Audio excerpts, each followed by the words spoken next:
माधव अपनी मस्तानी चाल से सड़क पर चलते जा रहा था।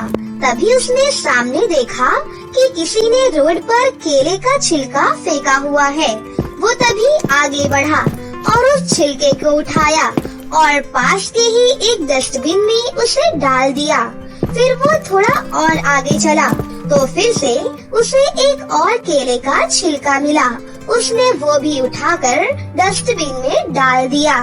न जाने कौन था जिसने इतने सारे केले खाए और बेफिक्र होकर केले के छिलकों को रोड पर इधर उधर फेंक दिए। अगर किसी का पैर छिलके पर पड़ता तो वो गिर ही जाता और उसे चोट भी लग जाती। तभी इतने में माधव को गांव की कमला चाची दिखाई दी। वो ठीक से चल नहीं पा रही थी।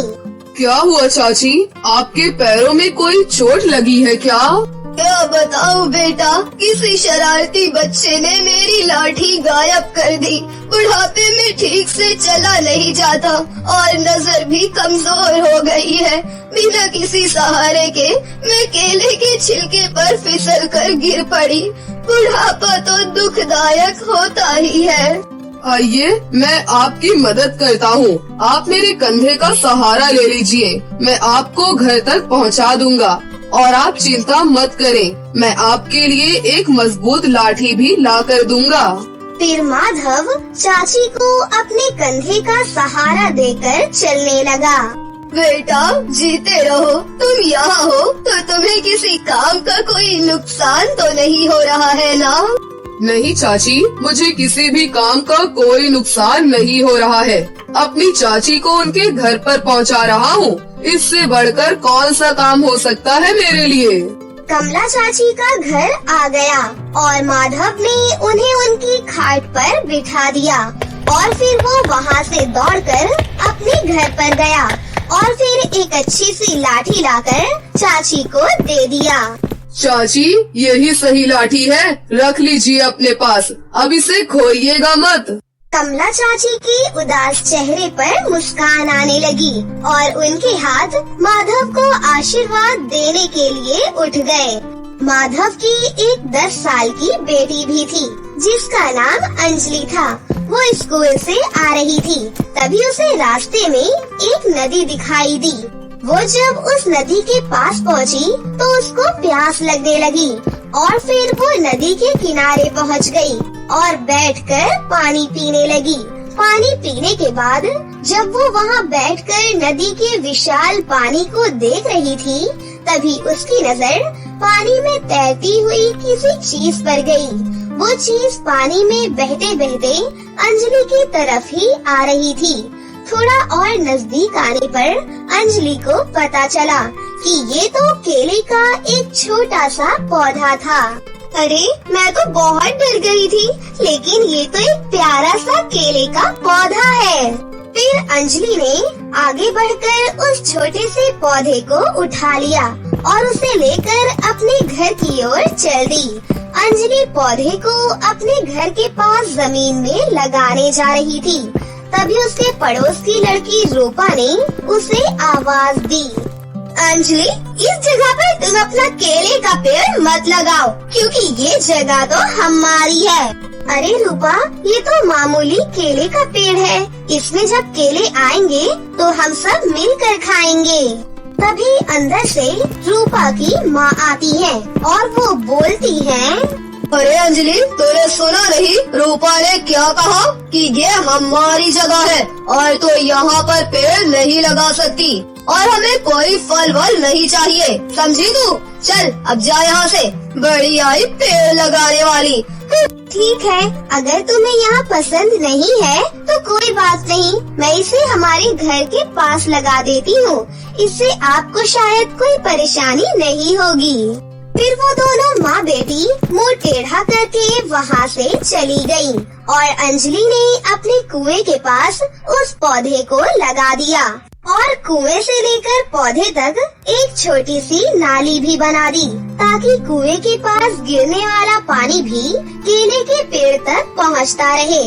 फिर अंजलि ने बाल्टी से पानी भरकर केले के पेड़ के पास पानी डालकर उसको अच्छे से सींच दिया और फिर दूसरे ही दिन केले के पेड़ का आकार बहुत बड़ा हो गया था, जिसे देखकर अंजलि खुशी से झूम उठी और बोली, माँ, पिताजी, जल्दी से बाहर आओ। ये देखो, मेरा छोटा सा केले का पौधा कितना बड़ा हो गया है और इसमें तो फूल भी आ रहे हैं। ये देखकर उसकी माँ कहती है, अरे हाँ बेटा, ये तो सचमुच बड़ा हो गया है। देखो, छोटे छोटे केले भी आ रहे हैं। मुझे तो लग रहा है ये कोई साधारण केले का पेड़ नहीं है, बल्कि कोई चमत्कारी पेड़ है। हमें इस पेड़ का खास ध्यान रखना होगा। दूसरे दिन जब अंजलि की माँ उस पेड़ को देखने आई तो वो आश्चर्य से वहीं जमकर खड़ी हो गई। वो केले का पेड़ पूरे बड़े बड़े केलों के फल से लदा हुआ था। अरे अंजलि बेटा, ये देखो, कितना बड़ा चमत्कार! पूरे केले के पेड़ पर केलों का भंडार। इतने बड़े बड़े सुंदर केले मैंने जीवन में कभी भी नहीं देखे। हाँ माँ, ये केले तो बहुत अच्छे लग रहे हैं, लेकिन माँ, हम इतने सारे केलों का क्या करेंगे? तभी उस केले के पेड़ से आवाज आती है, अंजलि, तुम्हारी सच्चाई और ईमानदारी से खुश होकर ये सब ऊपर वाले ने तुम्हें इनाम दिया है। ये सारे फल तुम्हारे लिए ही तो है। इन्हें खाओ और बेचो और खूब पैसे कमाओ। और हाँ, ये लो, मेरी तरफ से तुम्हारे लिए एक छोटा सा तोहफा। तभी केले के पेड़ ने अपना जादू चलाया और अंजलि के पुराने कपड़े की जगह उसके शरीर पर केले का जादुई लहंगा आ गया। अंजलि, ये जादुई केले का लहंगा है। तुम इस केले के लहंगे से खाने पीने की कोई भी चीज मांग सकती हो। ये तुम्हें सब कुछ देगा। चलो बेटी, अब हम इसके फलों को तोड़कर बाजारों में बेचेंगे। इन्हें बेचकर जो पैसे आएंगे, हम उससे गरीब और बेसहारा लोगों की मदद भी करेंगे। अंजलि और उसकी माँ ने बहुत सारे केले तोड़े और उन्हें गाड़ी में भरकर मार्केट में बेच दिए और बहुत सारे पैसे कमाए। अब अंजलि के पिता माधव ने गरीबों के लिए कुछ धन और कपड़ों का दान किया और उनकी खुद की गरीबी भी दूर हो गई। अब तो उनका अच्छा घर बन गया था और अच्छे अच्छे कपड़े भी आ गए थे। घर की जरूरत के बहुत सारे सामान आ गए और तो और जब उन्हें खाने पीने के लिए कुछ भी चाहिए होता तो वो उस केले के जादुई लहंगे से मांग लिया करते थे। अंजलि के घर की इतनी तरक्की देखकर उसकी पड़ोसन रूपा की माँ बहुत जलने लगी और उसे अब ये पता भी चल गया था कि ये सारा चमत्कार जादुई केले के पेड़ का है। तभी वो उसी रात एक बड़ा सा चाकू लेकर केले को काटने के लिए केले के पेड़ के पास पहुँची और जैसे ही वो केले के पेड़ से केले को काटने जा रही थी कि तभी रुक जाओ, सावधान। इस पर लगा एक एक फल सिर्फ अंजलि और उसके परिवार के लिए है और वही लोग मेरे फल तोड़ सकते हैं और तुम एक भी फलों को तोड़ना भी नहीं। अच्छा, तो ऐसी बात है तो मैं तुम्हें अभी जड़ से काट डालती हूँ। न रहेगा बांस और न बचेगी बांसुरी। रूपा की माँ चाकू लेकर जैसे ही केले के पेड़ को उससे काटने की कोशिश करती है, वैसे ही उसके हाथ का चाकू एक विशाल बड़े सांप के रूप में बदल जाता है। रूपा की माँ ने तुरंत ही उसे अपने हाथों से दूर फेंक दिया और डर कर घर की तरफ भागने लगी। तभी रास्ते में उसे अंजलि मिली। अरे अरे, क्या हुआ चाची? तुम तो ऐसे भाग रही हो जैसे तुम्हारे पीछे कोई भूत पड़ गया हो। वो देखो, वहाँ पे एक बड़ा सा सांप है। अरे चाची, वो सांप नहीं, आपका चाकू है जो आप काटने के लिए केले के पेड़ के पास लेकर गई थी। चलो, मैं आपको कुछ केले देती हूँ। नहीं, मुझे चाकू वाकू कुछ भी नहीं चाहिए और ना ही मुझे कोई केला चाहिए। मैं तो चली। ये सुनकर अंजलि जोर जोर से हंसने लगती है और केले का पेड़ भी मुस्कुराने लगता है और फिर अंजलि का परिवार और जादुई केले का पेड़ हंसी खुशी से अपनी जिंदगी जीने लगते हैं। अरे कविता जल्दी कर, अगर हम इंटरव्यू के लिए 1 मिनट भी लेट हो गए ना तो समझ ले ये नौकरी हमारे हाथ से गई। शुभ शुभ बोल। इतनी खोजबीन के बाद तो एक उम्मीद नजर आई है। कविता और प्रियंका बचपन की 2 सहेलियां हैं। वो दोनों सहेली होने के साथ साथ एक दूसरे की पड़ोसी भी हैं। हाल ही में दोनों ने कॉलेज की पढ़ाई पूरी की है। दोनों इंटरव्यू देने पहुंचती हैं, जहां टेबल पर बैठा गुलाब चंद दोनों की डिग्रियां देखकर कहता है, काम तो मिल जाएगा, मगर आप दोनों को एक जैसी पोस्ट मिलना पॉसिबल नहीं है। प्रियंका, आपकी काबिलियत को देखकर मैं आपको कारखाने का मैनेजर नियुक्त करता हूँ। आपके मार्क्स बेस कम है, आप केवल इस कारखाने के वर्कर की काबिलियत रखती हैं। कविता के घर की माली हालत बेहद बदतर थी, इसीलिए वो वर्कर के तौर पर भी काम करने के लिए हामी भर देती है। जी सर, मुझे मंजूर है। तो फिर सैलरी भी अभी बता देता हूँ। प्रियंका, आपकी सैलरी प्रति माह 25,000 होगी और मिस कविता आपकी पगार 5,000 रूपए होगी। कविता मन ही मन बेहद दुखी थी, क्योंकि दोनों ने एक ही विषय से पढ़ाई की थी, मगर दोनों की डिग्री में कुछ नंबरों के कारण उनके पद में जमीन आसमान का फर्क आ गया। इस फर्क ने दोनों के बीच अमीरी गरीबी की खाई खड़ी कर दी। दोनों हर एक दिन एक साथ कारखाने में आकर अपना अपना काम निपटाया करती थी। देखते ही देखते 1 महीना गुजर गया और दोनों को पगार मिलती है। दोनों पैसे लेकर अपने घर आती हैं, जहां कविता की माँ चंदा कहती है, क्या बात है गुड़िया, तेरा चेहरा पीला क्यों पड़ा हुआ है? पगार नहीं मिली क्या बेटा? पगार तो मिल गई माँ, मगर जहाँ पगार के रूप में मुझे 5,000 रूपए मिले हैं, वहीं प्रियंका को पूरे 25,000 रूपए मिले हैं, मुझसे 5 गुना ज्यादा। बेटिया, सभी के काम और किस्मत अलग होती है। अब ज्यादा मत सोच, जो मिला हमारी किस्मत। फिर अगली सुबह, अरे कविता जल्दी कर, देरी हो रही है। यकायक कविता बाहर आती है। ओह गॉड, आज तो हम ज्यादा ही लेट हो गए। एक काम करते हैं, कैब बुक कर लेते हैं, आधे आधे पैसे डिस्ट्रीब्यूट कर लेंगे, इससे समय से पहुंच जाएंगे। ये सुनकर कविता अपने कदम पीछे करती हुई हिचकिचाकर कहती है, प्रियंका, कैब का किराया देने के लिए मेरी जेब इजाजत नहीं दे रही। 5,000 की पगार घर खर्च चलाने को भी पूरा नहीं पड़ता, तुम जाओ। जहाँ प्रियंका कैब से कारखाने चली जाती है, वहीं बेचारी कविता को कम पगार और चंद सिक्के बचाने के चलते मीलों की दूरी का पड़ाव पैदल ही पार करना पड़ता है। ये पैसे का बल ही था जिसने दोनों के जीवन को अमीरी गरीबी में बदल दिया। हफ्ते महीने और महीने साल भर में बदल जाते हैं। प्रियंका की बेहतर बड़ी पगार से उसका जीवन फर्श से अर्श पर पहुंच जाता है, मगर बेचारी कविता की महीने भर की कमाई पेट पालने में ही चली जाती है, जिसके चलते उसके पास ना तो सेविंग्स होती है, ना ही पगार से एक पैसा बचता है। कुछ समय बाद ही दोनों सहेलियों की शादी तय हो जाती है। प्रियंका कविता को अपने घर पर बुलाती है, जहाँ कविता प्रियंका की तारीफ करते हुए कहती है, अरे वाह प्रियंका, तुमने अपने पोस्ट से अपने घर की काया ही पलटी कर दी। ये तो कुछ भी नहीं है, मेरे होने वाले पति बहुत बड़े बिल्डर हैं। अरे एक बार में लाखों की कमाई करते हैं। वैसे चंदा चाची बता रही थी कि तुम्हारी भी शादी तय हो गई है। क्या करते हैं हमारे होने वाले जीजा जी? उनकी एक किराने की दुकान है और खुद का एक पुराना घर है, जहाँ पूरा परिवार साथ में रहता है। मतलब कि तो शादी के बाद भी एकदम सिंपल सी लाइफ जिएगी। तेरा पास्ट और प्रेजेंट दोनों गरीबी बदहाली में बीता है।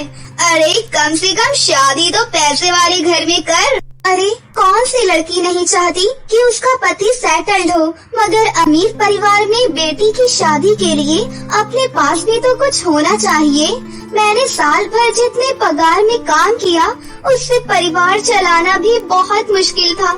ऐसे में अमीर लड़की वालों की लाखों के दहेज का डिमांड कहाँ से आएगा?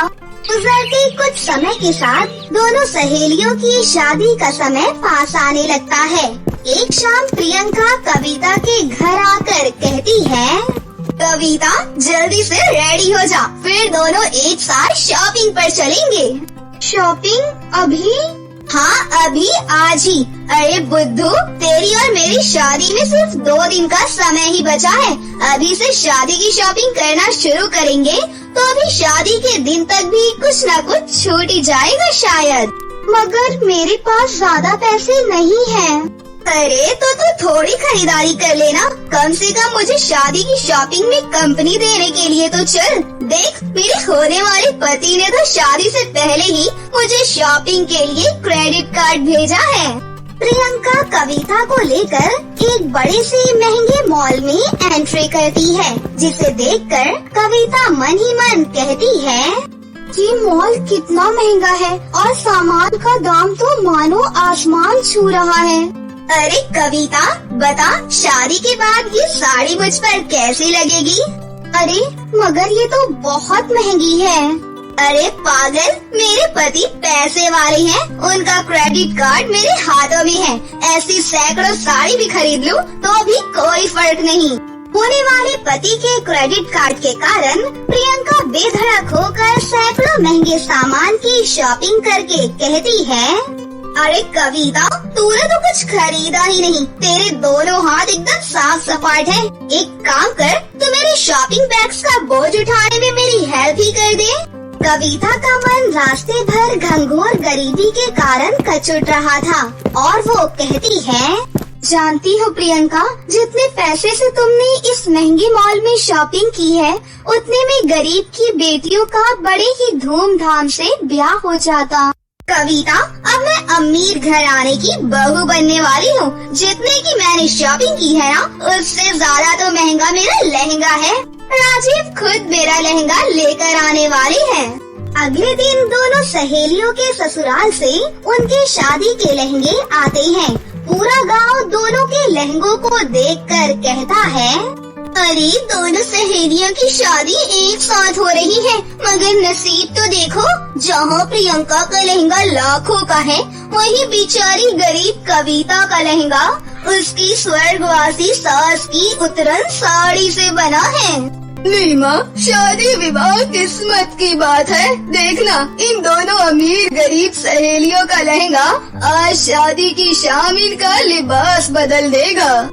कविता, कैसा गरीब ससुराल है तेरा, जो एक नया लहंगा भी ना ले सका। वहीं मुझे देख, मेरे ससुराल वालों ने सब्यसाची से मेरा लहंगा डिजाइन करवाया है, तभी तो मेरा लहंगा लाखों का है। प्रियंका के भरे घमंड से ऊंची होते देख कविता कहती है, प्रियंका, तुम्हें नहीं लगता कि तुम्हारे इस लाखों के लहंगे ने तुम्हारे बोलने का लहजा ही बदल दिया है? ये लहंगा मेरे लिए मेरी स्वर्गवासी सास का आशीर्वाद है। भले ही तुम्हारे लिए इस लहंगे का मोल 1 पैसे का ना हो, मगर मेरी निगाह में इसकी कीमत लाखों से भी ज्यादा है। शादी के उस रोज के बाद से कविता प्रियंका से दूरियां कर लेती है। दोनों की शादी हो जाती है और वो अपने शादीशुदा जीवन की शुरुआत करती हैं। कुछ महीने की मेहनत से कविता का जीवन फर्श से अर्श पर पहुंचता है। फिर एक शाम, कविता, मैं कुछ लाया हूँ। अजी, क्या लाए हैं? अरे ऐसे नहीं, आंखें बंद करो। कुछ देर के बाद, अब आंखें खोलो। जब कविता आंखें खोलती है तो उसके सामने गुलाब का एक सुंदर सा चमचमाता हुआ लहंगा होता है। अरे, ये गुलाब का लहंगा तो बड़ा ही महंगा लग रहा है। पूरे 5 लाख का पड़ा है। इसमें गुलाब के साथ साथ सोने की तारें जो जड़ी हैं।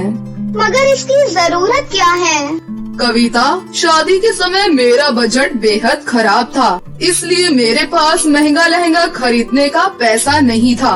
इसलिए शादी में तुम्हारा शौक पूरा ना हो सका, मगर तुमने मेरे जीवन में आकर काया पलट कर दी। आज कविता के पास प्रियंका से भी महंगा लहंगा था, मगर फिर भी उसकी आंखें घमंड से चढ़ी हुई नहीं थी, क्योंकि उसके अंदर शौक के साथ सब्र भी था। एक वक्त में जो जीवन प्रियंका ने जिया, आज वो कविता जी रही थी। मगर आज प्रियंका के जीवन का पड़ाव पहाड़ सा हो गया था, क्योंकि उसके अमीर पति का कारोबार कर्ज में डूब चुका था, जिसके चलते उसे अपने लाखों का महंगा लहंगा भी बेचना पड़ा। ये सच है साथियों कि समय बड़ा बलवान है, ये कब क्या कर जाए कोई भी नहीं जानता। फिर क्या, उस दिन के बाद से कविता अपने पति के साथ हंसी खुशी से अपनी जिंदगी जीने लगती है।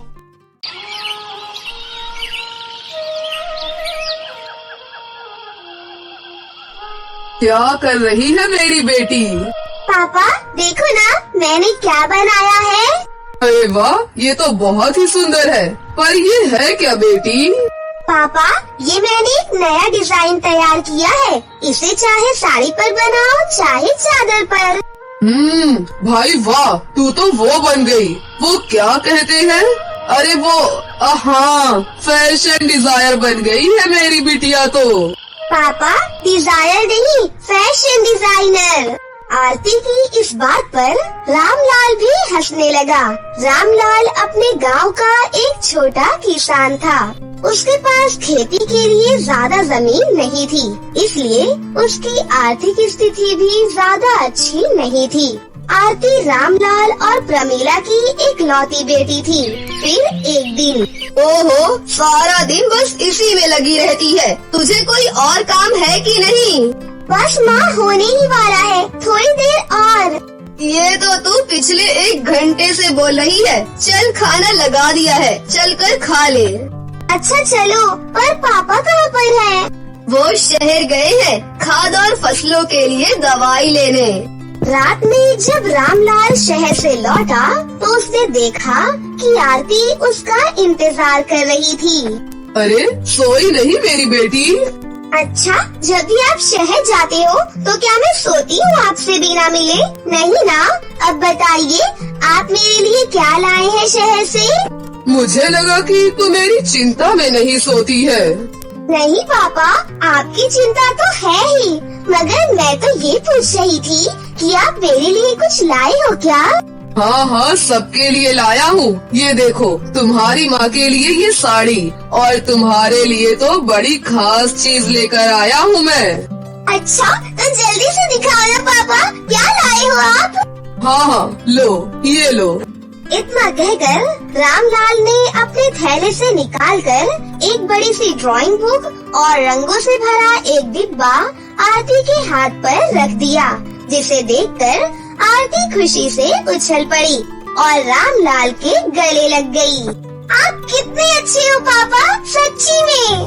मुझे पता है कि मेरी लाडो को यही चाहिए था। आरती को बचपन से ही पेंटिंग का बड़ा शौक था। जब वो थोड़ी बड़ी हुई तो अपनी माँ से मेहंदी लगाना सीखने लगी। ऐसे ही वक्त गुजरता गया और आरती अब 10वीं क्लास में आ गई थी। आरती की अच्छी पढ़ाई के लिए रामलाल ने बड़ी मुश्किल से पैसे जोड़कर उसे शहर में पढ़ने के लिए भेज दिया। आरती वहाँ पर हॉस्टल में रहकर पढ़ाई करने लगी और जब भी आरती को छुट्टी मिलती तो वो अपने माता पिता से मिलने गांव चली आती। ऐसे ही एक दिन, अजी सुनो, देखो हमारी बेटी आ गई। अरे वाह, मेरी बिटिया आ गई। कैसी है मेरी लाडो? मैं एकदम ठीक हूँ पापा, आप बताओ। वो हॉस्पिटल वाले तुझे कुछ खाने को नहीं देते हैं क्या?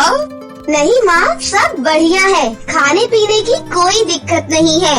आरती के आने से रामलाल और प्रमीला बहुत ही खुश थे।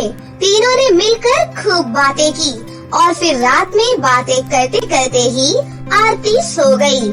जब वो सो गई तब प्रमीला ने धीरे से रामलाल से पूछा, अजी बिटिया सो गई है क्या? हाँ, थकी हुई होगी ना तो सो गई। वैसे रात भी तो बहुत हो गई है। अच्छा सुनो, मैं कह रही थी कि परसों बिटिया को वापस जाना है तो शायद वो कल आपसे फीस मांगेगी। आपके पास पैसे वैसे तो है ना? हाँ हाँ, मैं जानता हूँ कि उसके हॉस्टल और कॉलेज की फीस भरने का वक्त आ रहा है। मैंने लाला जी से बात की है, उनसे 10,000 रुपए उधार मांगे हैं फसल कटते ही वापस लौटा दूंगा। ठीक है, पर ध्यान रहे कि ये बात बिटिया को पता नहीं चलनी चाहिए, वरना खामखा परेशान हो जाएगी। ठीक है, चलो अब सो जाओ। रामलाल और प्रमीला सो गए, लेकिन आरती जाग रही थी और उसने रामलाल और प्रमीला की सारी बातें भी सुन ली थी। वो बहुत देर तक अपनी आंखें बंद करके लेटी रही और सोचती रही कि आखिर जिस मुसीबत से उसका परिवार जूझ रहा है, उसका हल कैसे निकाला जाए। वो इतना तो समझ गई कि उसे ही अपने घर की आर्थिक स्थिति ठीक करनी होगी। फिर सुबह होते ही जब रामलाल तैयार होकर लाला से मिलने निकला, तो आरती भी चुपचाप उसके पीछे पीछे चल दी। रामलाल लाला की कोठी पर पहुंचा तो लाला अपने घर के बाहर कुर्सी पर बैठा आराम कर रहा था। रामलाल जाकर लाला के सामने हाथ जोड़कर खड़ा हो गया, तो वहीं आरती पास के एक पेड़ के पीछे छुपकर सब कुछ देखने लगी। और फिर राम राम लाला जी। रमन, कैसा है तू? लाला जी, बस आशीर्वाद है आपका। वो मैंने कल आपसे बात की थी ना, कुछ पैसे चाहिए थे। हाँ, मुझे याद है। अरे यार रमन, मुझे एक बात बता जरा, जब औकात नहीं है तेरी तो काहे बिटिया को इतनी दूर पढ़ने भेज दिया रे? जब देखो अपनी बिटिया की खातिर हाथ फैलाए खड़ा हो जाता है। मालिक आपका ही सहारा है, पढ़ने भेज ही दिया है तो मुझे पूरी उम्मीद है कि एक दिन मेरी लाडो खूब नाम कमाएगी। गरीब की बेटी अगर पढ़ भी जाए तो नौकरी कौन देगा? और चल, अगर मान लिया कि किस्मत से नौकरी लग भी गई तो वो तो जीवन भर अपने ससुराल के लिए ही कमाएगी ना। और यहाँ तू उसके लिए जान दिए जा रहा है। सच में जरा उल्लू है रे तू। लाला की बातें सुनकर पेड़ के पीछे छिपी आरती गुस्से से भर गई। उसे नहीं पता था कि उसके पापा इतनी बेइज्जती सहकर उसकी पढ़ाई के लिए पैसा जुटा रहे थे।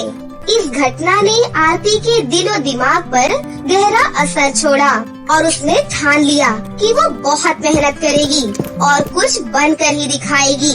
उस दिन तो वो चुपचाप लाला के दिए हुए पैसे अपने पिता से लेकर शहर चली गई।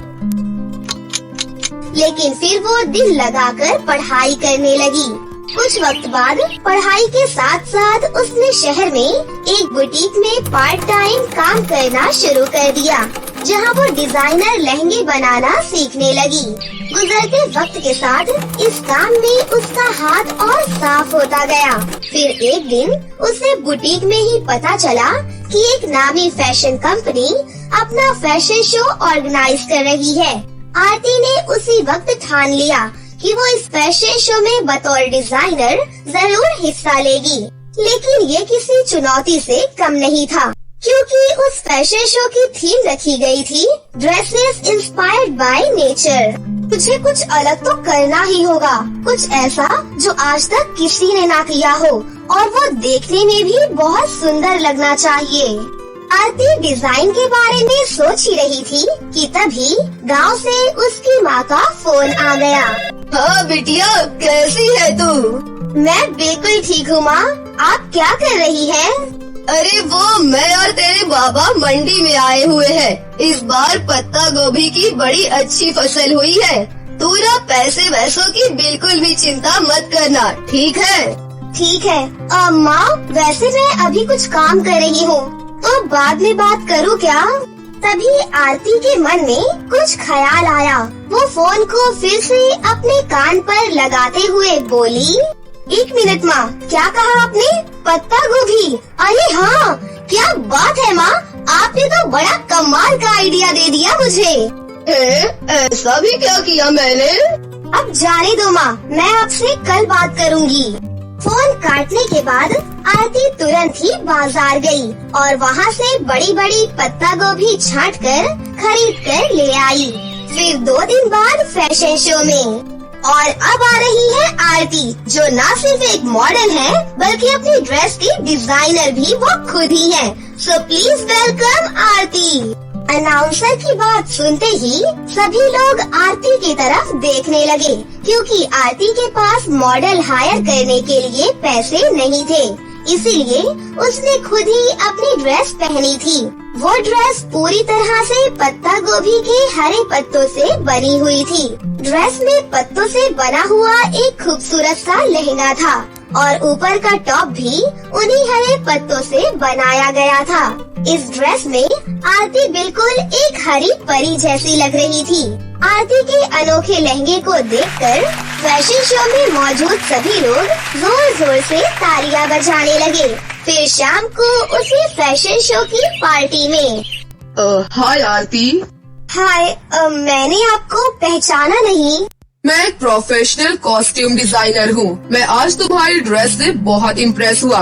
एक नई फिल्म आ रही है सलमान खान की। फिल्म एंशियंट टाइम पर बेस्ड है, तो मैं चाहता हूँ कि उस फिल्म में रानी यानी कि हीरोइन का लहंगा तुम डिजाइन करो। तुम कर पाओगी ना? ओह क्यों नहीं सर, मैं बिल्कुल करूँगी। Oh that's really great. ठीक है, तो फिर ये लो एडवांस। ओके, मेरी टीम तुमसे कांटेक्ट कर लेगी। चलो ठीक है, अगली मुलाकात होगी मुंबई में। Okay bye. अनुराग ये बात कहकर वहाँ से चला गया। आरती उसे जाते हुए देखती रही। उसके हाथों में 3 लाख रुपए का चेक था और आँखों में चमक, क्योंकि अब वो सब कुछ आरती के हाथों में था, जो वो अपने गरीब माता पिता के लिए करना चाहती थी। एक समय की बात है, मैजिक लैंड नाम का एक परीलोक हुआ करता था। उसी परीलोक में अर्चना नाम की एक परी भी रहा करती थी।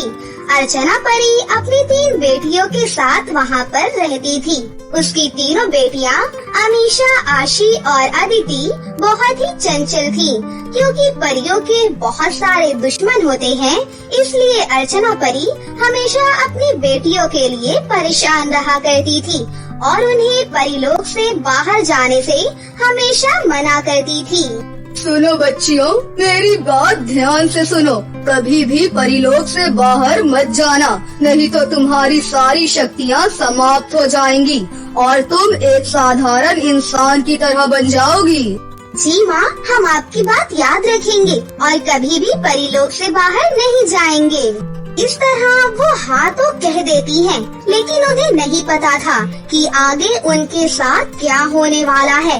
ऐसे ही एक दिन वो तीनों बहनें खेल रही होती हैं कि तभी अचानक वो तीनों खेलते खेलते परिलोक से बहुत दूर निकल जाती हैं और फिर वो थककर वहीं पर बैठ जाती हैं और आराम करने लगती हैं।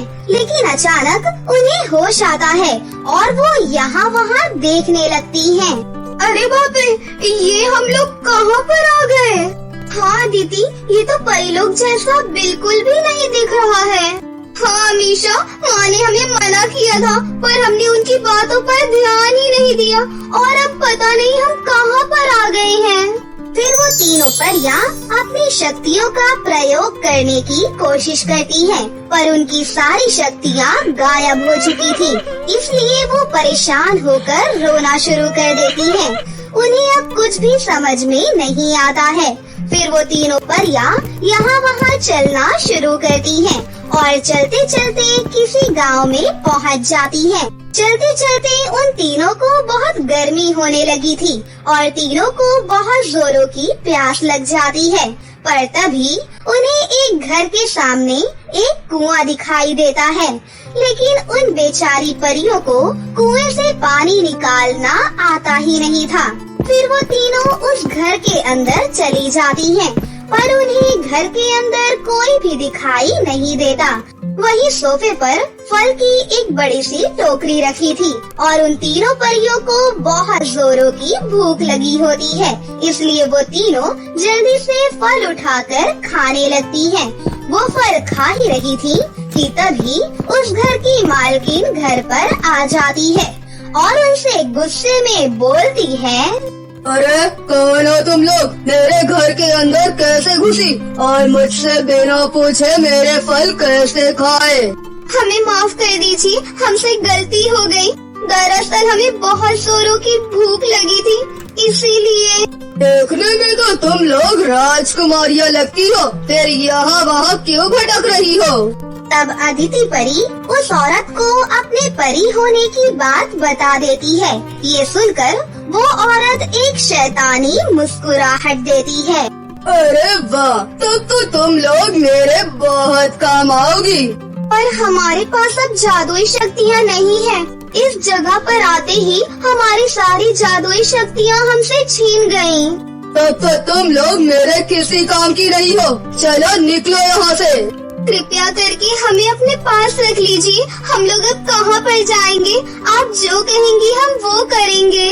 फिर वो औरत कुछ देर तक सोचती है और कहती है, परियों मेरी नौकरानियाँ बने, इससे अच्छी बात और क्या होगी। अच्छा ठीक है, तुम लोग यहाँ पर रह सकती हो।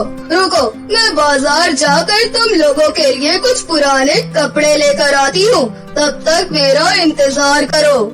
इतना बोलकर वो औरत वहाँ से चली जाती है और यहाँ वो तीनों परी बहनें बैठकर थोड़ा आराम करने लगती हैं। फिर कुछ ही देर में वो औरत घर पर वापस आ जाती है। लो, मैं तुम तीनों के लिए ये कुछ कपड़े लेकर आई हूँ। चलो अब ये सुंदर से कपड़े उतारो और काम पर लग जाओ। उस औरत के कहने पर तीनों परियां पुराने कपड़े पहन लेती हैं और वो पहनकर घर के काम करना शुरू कर देती हैं। दरअसल इस औरत का नाम यामिनी है। यामिनी नाम की ये औरत बड़ी ही दुष्ट थी, जिसे गांव में कोई भी पसंद नहीं करता था। इधर अर्चना परी का रो रो कर बुरा हाल था।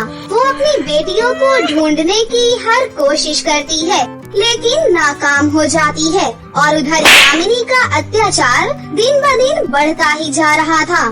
तीनों बहनें अपनी माँ को बहुत याद करती हैं और हमेशा रोती रहती हैं। काश कि हमने माँ की बात मान ली होती, तो आज हमें ये दिन नहीं देखने पड़ते। और यहाँ दूसरी तरफ यामिनी तीनों परी बहनों को एक जादूगर को बेचने का प्लान बना रही थी।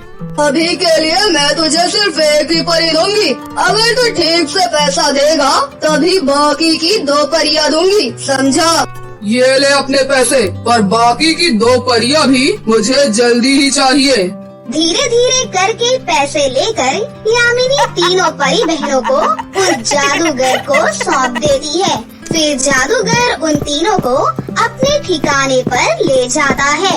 इन तीनों परियों को मारकर मुझे सिद्धि प्राप्त हो जाएगी। फिर मैं इस दुनिया का सबसे शक्तिशाली जादूगर बन जाऊंगा। अरे मेरा जादुई पत्थर कहाँ चला गया? कहीं मिल नहीं रहा। वो जादूगर काफी देर तक अपना पत्थर यहाँ वहाँ ढूंढता है, पर पत्थर न मिलने पर वो पत्थर को खोजने के लिए बाहर निकल पड़ता है। ये जादूगर तो हमें मार ही डालेगा। काश कि हमारी जादुई शक्तियाँ हमारे पास होती। वो सब छोड़ो, लेकिन हम अब क्या करें? जल्दी कुछ सोचो। वो तीनों बात कर ही रही थी कि तभी अचानक सामने लटका हुआ सितारा टिमटिमाने लगता है। डरो नहीं परियों, मैं तुम्हारी मदद कर सकती हूँ। लेकिन आपको कैसे पता कि हम तीनों परियां हैं? क्योंकि मैं भी तुम्हारी तरह एक परी हूँ। उस जादूगर ने मुझे सितारा बना दिया है। उस दुष्ट जादूगर ने मेरी जादू की छड़ी यहीं कहीं छुपाई हुई है। क्या तुम उसे ढूंढोगी? पर हमारे हाथ तो बंधे हुए हैं, हम कैसे ढूंढेंगे? तुम्हारे सिर्फ हाथ बंधे हुए हैं, पर पैर तो खुले हैं ना। हम सभी के लिए उस छड़ी का मिलना बहुत जरूरी है, नहीं तो हम नहीं बच पाएंगे। अच्छा ठीक है, मैं ढूंढने की कोशिश करती हूँ। फिर अमीशा परी जादूगर की अलमारी के पास जाती है और जादुई छड़ी को ढूंढने की कोशिश करती है। तभी अचानक अलमारी के ऊपर से जादू की छड़ी नीचे गिरती है। जादुई छड़ी को देखकर तीनों बहनें बहुत खुश हो जाती हैं। अब ऐसा करो, उस छड़ी को मेरी तरफ दिखाकर बोलो, हे जादुई छड़ी, सितारा अपने असली रूप में आ जाए। हमेशा परी के कहे मुताबिक बिल्कुल वैसे ही बोलती है। फिर जादुई छड़ी अपना जादू चलाती है और वो सितारा एक सुंदर सी परी में बदल जाता है। फिर वो जादुई छड़ी परी के पास चली जाती है। तभी परी बोली, मैं तुम्हें तुम्हारी जादुई शक्तियाँ तो वापस नहीं दिला सकती, पर मैं तुम तीनों को 3 जादुई लहंगे दूंगी जो तुम्हें तुम्हारे परीलोक तक पहुँचा देंगे। फिर परी अपनी जादुई छड़ी से उन तीनों को जादुई लहंगा दे देती है। अब जल्दी से यहाँ से निकल जाओ, इससे पहले कि वो जादूगर वापस आ जाए। हमारी मदद करने के लिए आपका बहुत बहुत शुक्रिया परी जी। अच्छा ठीक है, अब हम चलते हैं। हे मेरे जादुई लहंगे, इन्हें फौरन से इनके परीलोक तक पहुँचा दो। जैसे ही परी ऐसा बोलती है कि तभी तीनों परियां हवा में उड़ने लगती हैं। फिर वो तीनों नन्ही परियां अपने परीलोक की तरफ रवाना हो जाती हैं।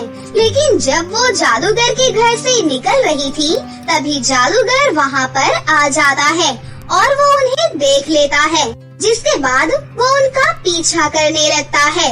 परियां अपना पीछा करते हुए उस जादूगर को देख लेती हैं और उसका मजाक उड़ाने लगती हैं। अरे मोटी जादूगर, तू हमें पकड़ेगा? अपने आप को देखा है कभी आईने में? चल मोटे, हमें पकड़ के दिखा।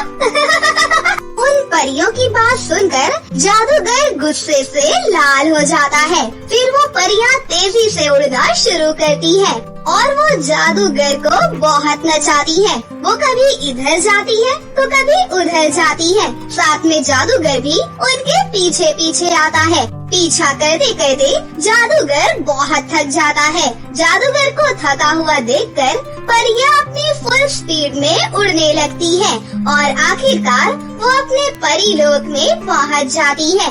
लेकिन जब जादूगर परीलोक में जाने की कोशिश करता है तो उसे जोरों का करंट लगता है।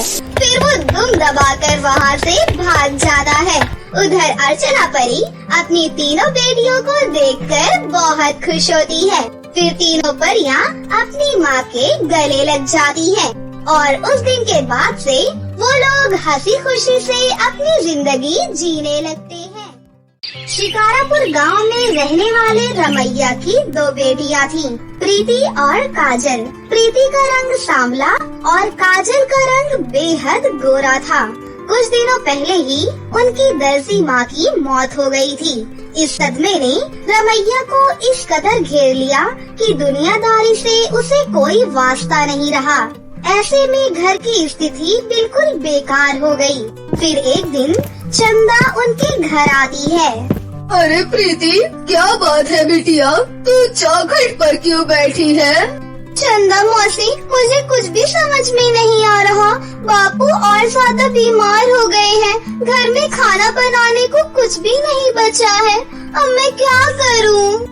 प्रीति, इस वक्त तेरे कंधों पर तेरे बीमार बापू और छोटी बहन की जिम्मेदारियां हैं। ऐसे में तू ही हिम्मत खो बैठेगी तो कैसे चलेगा? तू तो अपनी माँ के जैसे सिलाई बुनाई करती है ना, तो फिर तू दर्जी क्यों नहीं बन जाती? उससे दाना पानी के लिए सोचना तो नहीं पड़ेगा बेटी। चंदा की दी हुई सूझबूझ के बाद से प्रीति अपनी स्वर्गवासी माँ की सिलाई मशीन पर कपड़े सिलना शुरू कर देती है। कपड़ों की बेहतरीन सिलाई बुनाई देखकर सभी लोग उसी से कपड़े सिलवाने लगते हैं, मगर प्रीति को उसकी मेहनत के बराबर पैसे नहीं मिलते हैं। दिन रात आंखें फोड़कर मेहनत करने के बावजूद भी सिलाई में अच्छा मुनाफा नहीं मिल रहा। घर का दाना पानी और बाबू की दवा दारू तक का भी खर्चा नहीं निकल पा रहा है। कहाँ हूँ माँ आप? आपकी ये गरीब दर्जी बेटी एकदम अकेली पड़ गई है। ऐसे कहते हुए प्रीति की आँखें अपनी गरीबी को निहारते हुए नम हो जाती हैं। उस रात तेज तूफान उठता है। ठंडी हवाएं प्रीति के घर को घेरने लगती हैं। ऐसे में टूटे फूटे खटिए पर पड़ा रमैया दर्द से छटपटाता हुआ प्रीति को बुलाता है।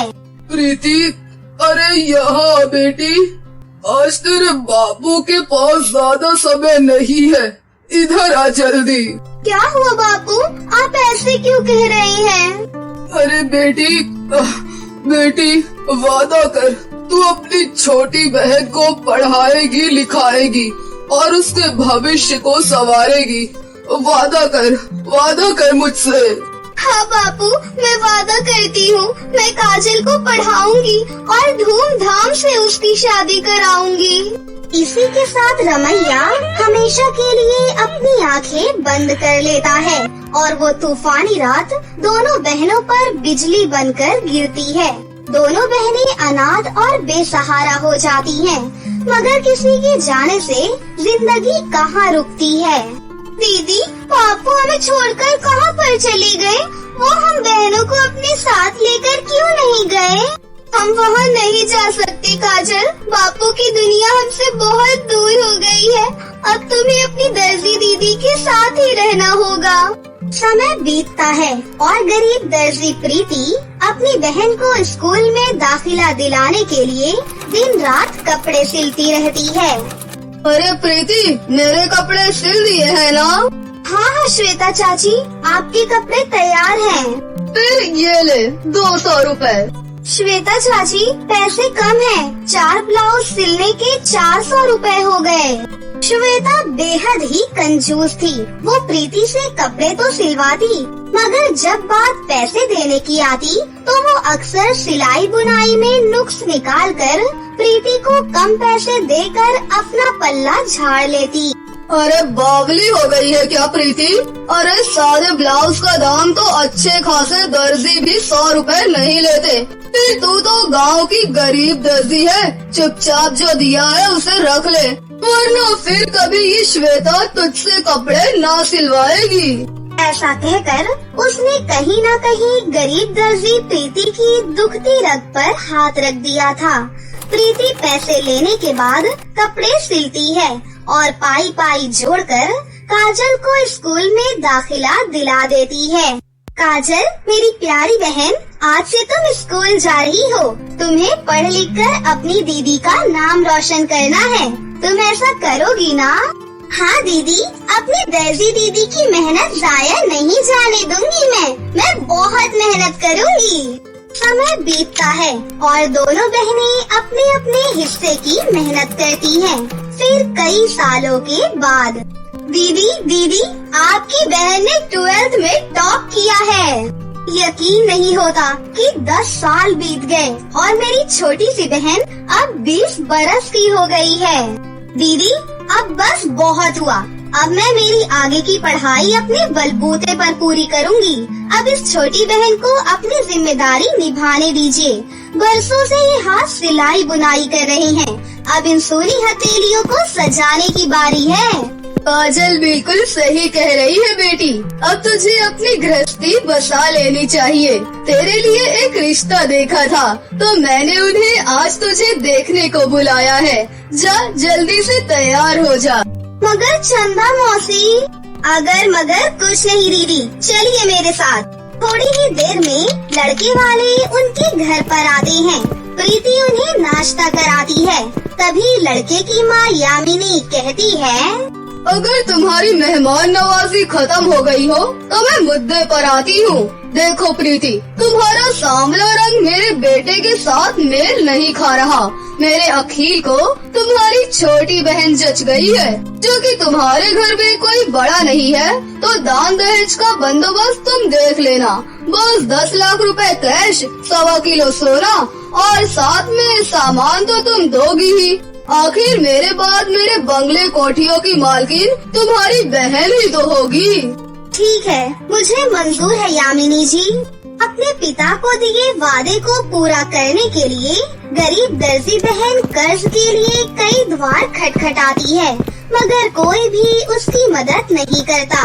देर शाम को जब वो घर लौटकर आ रही होती है, तभी चौराहे के बीच में उसे एक लाल रंग का स्ट्रॉबेरी का लहंगा चमचमाता हुआ दिखाई देता है।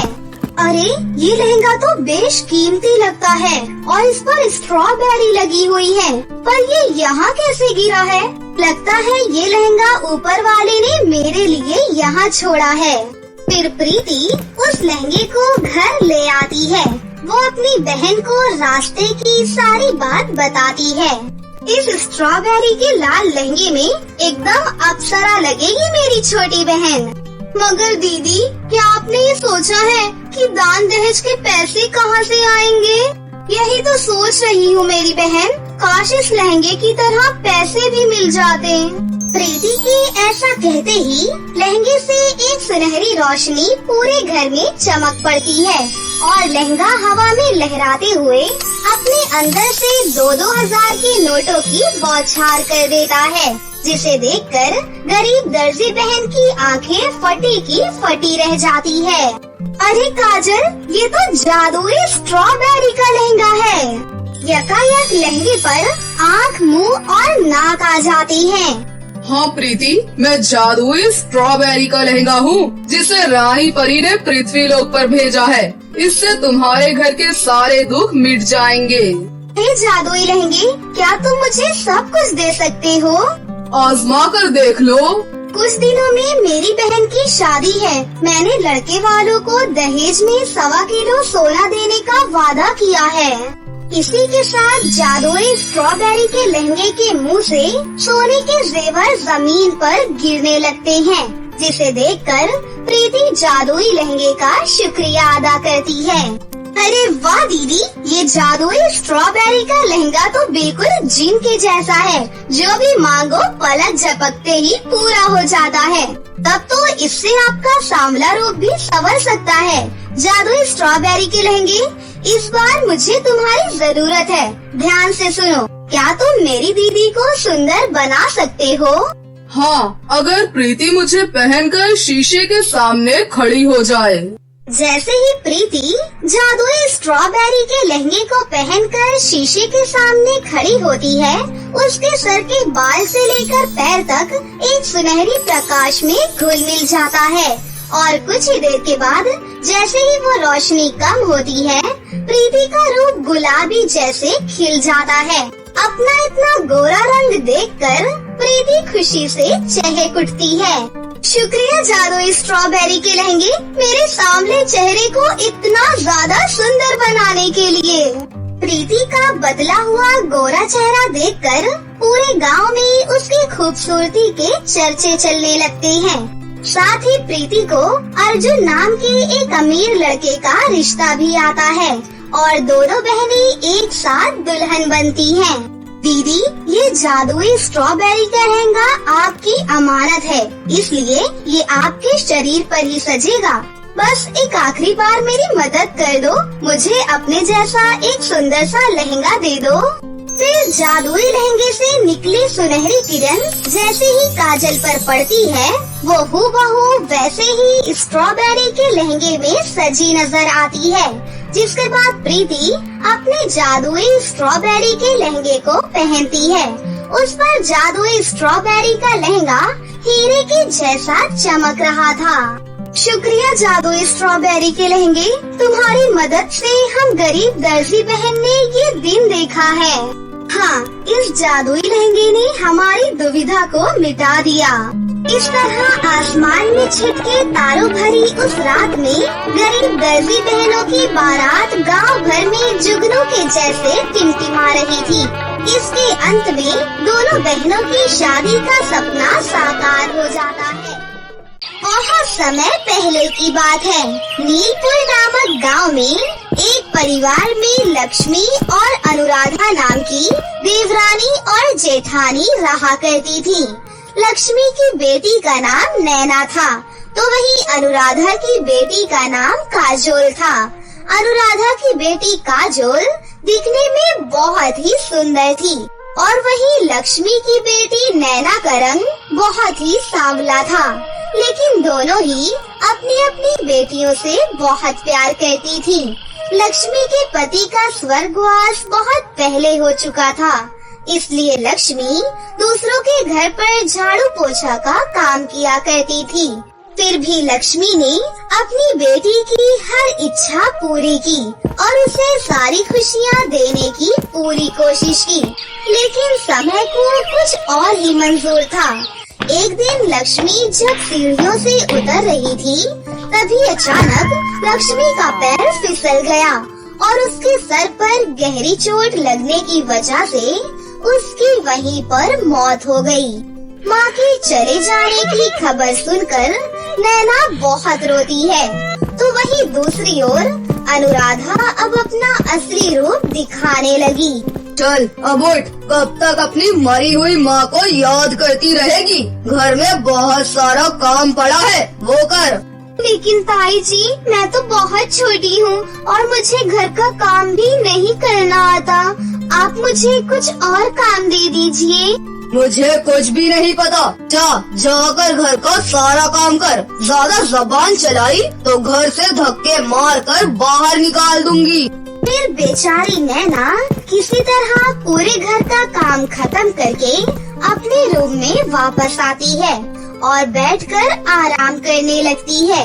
लेकिन तभी वहाँ पर अनुराधा आ गई और गुस्से में बोली, ओह महारानी, यहाँ आराम फरमा रही है। चल जल्दी से मेरी काजोल के लिए खाना गरम कर, वो स्कूल से बस आती ही होगी। ताई जी, मैं भी कल से स्कूल जाऊंगी। मैं भी एक हफ्ते से स्कूल नहीं गई हूँ। कोई स्कूल नहीं जाना अब। क्या घर का सारा काम तेरी मरी हुई माँ करेगी? चल जाकर चुपचाप घर का काम कर। आई बड़ी स्कूल जाऊंगी। ऐसे ही दिन बीत रहे थे और अनुराधा का अत्याचार नैना पर बढ़ता ही जा रहा था। और ऐसे ही कई साल बीत गए थे, जहाँ नैना एक नौकरानी की तरह सारे घर का काम किया करती थी, तो वहीं दूसरी ओर काजोल अपनी दोस्तों के साथ बाहर घूमा करती थी और क्लब में पार्टीज करती थी। माँ के लाड प्यार की वजह से काजोल बहुत ही जिद्दी और बदतमीज हो चुकी थी। अनुराधा अपनी बेटी काजोल की हर जिद को पूरी किया करती थी। एक दिन काजोल अपनी माँ अनुराधा से बोलती है, माँ, आपको पता है हमारी कॉलोनी में फैशन कंपटीशन होने वाला है और जो भी ये कंपटीशन जीतेगा उसे 5 लाख रुपए का इनाम मिलेगा और साथ ही उसे फिल्मों में काम करने का मौका भी मिलेगा। मुझे ये कंपटीशन किसी भी हालत में जीतना है माँ। हाँ मेरी प्यारी बेटी, मुझे पता है ये कंपटीशन तो तू ही जीतेगी। इस कॉलोनी में सबसे ज्यादा सुंदर तो तू ही है।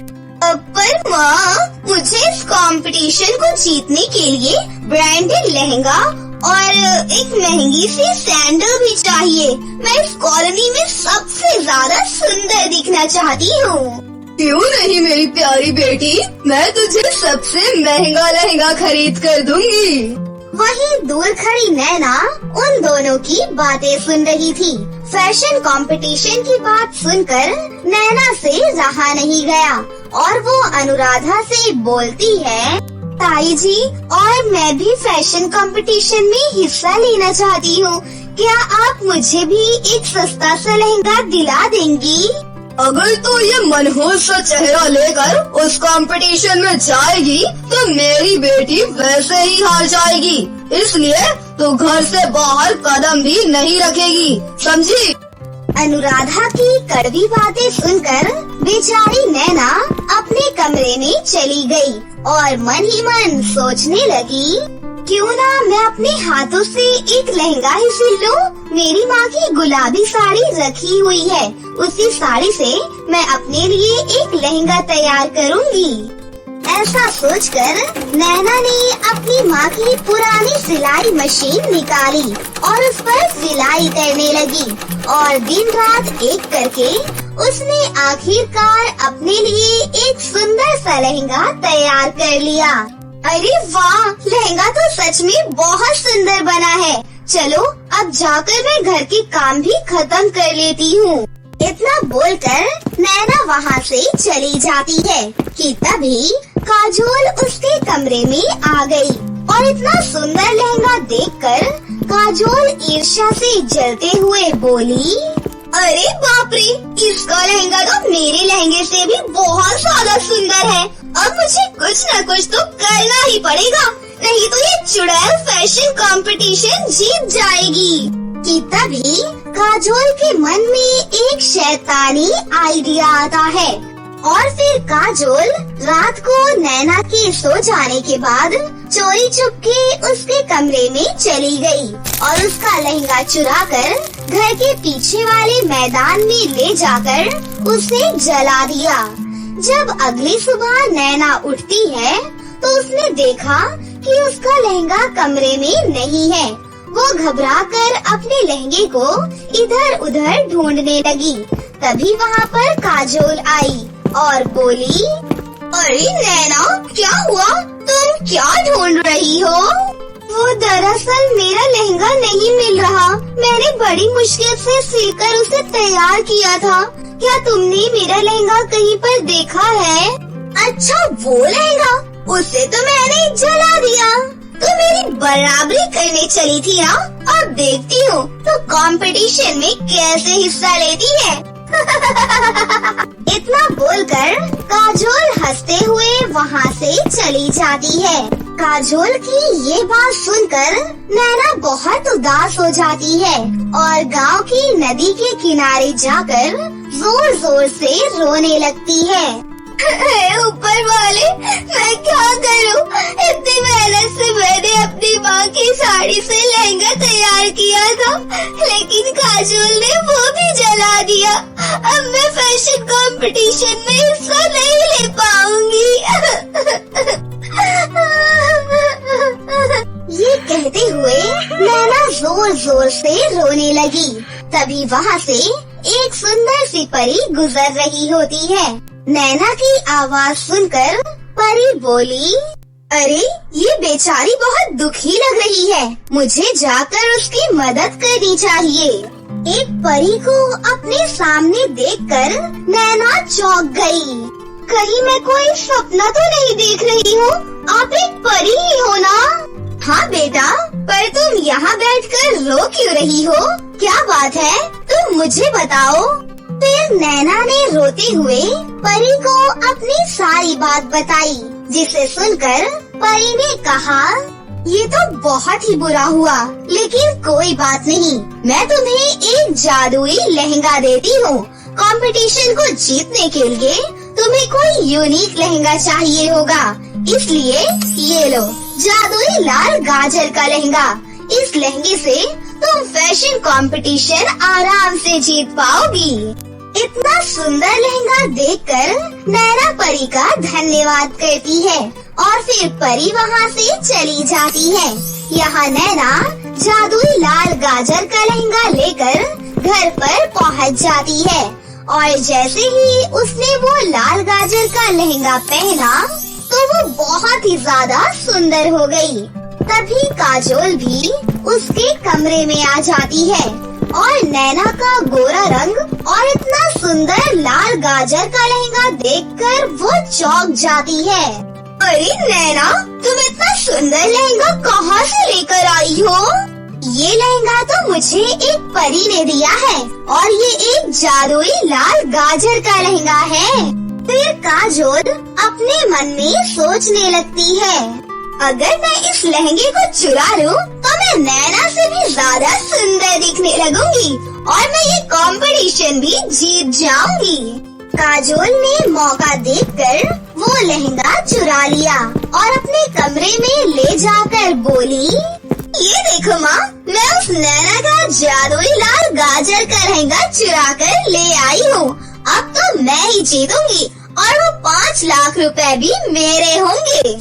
ये कहकर काजोल और उसकी माँ बहुत ही ज्यादा खुश हो रही थी, लेकिन वो लाल गाजर का लहंगा पहनते ही काजोल और उसकी माँ भी बहुत ही बदसूरत हो जाती है और अपनी ऐसी हालत देखकर काजोल जोर जोर से रोने लगी। अरे मैं इतनी बदसूरत कैसे हो गई?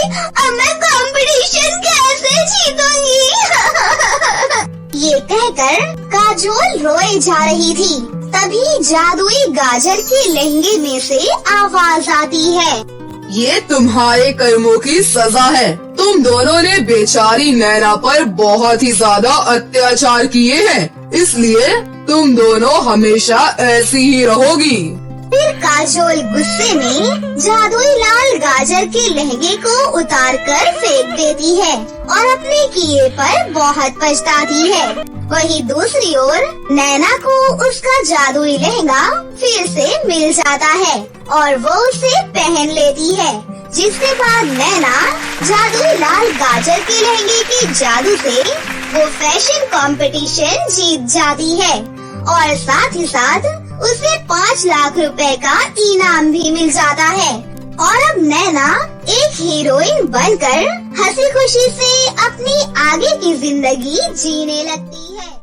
तो दोस्तों, कैसी लगी आपको हमारी ये कहानी? अगर आपको हमारी कहानी अच्छी लगी हो तो इसे जरूर लाइक करें, साथ ही हमारे चैनल को सब्सक्राइब भी कर लें और बेल आइकन को दबाना ना भूलें। मिलते हैं अगली वीडियो में। धन्यवाद।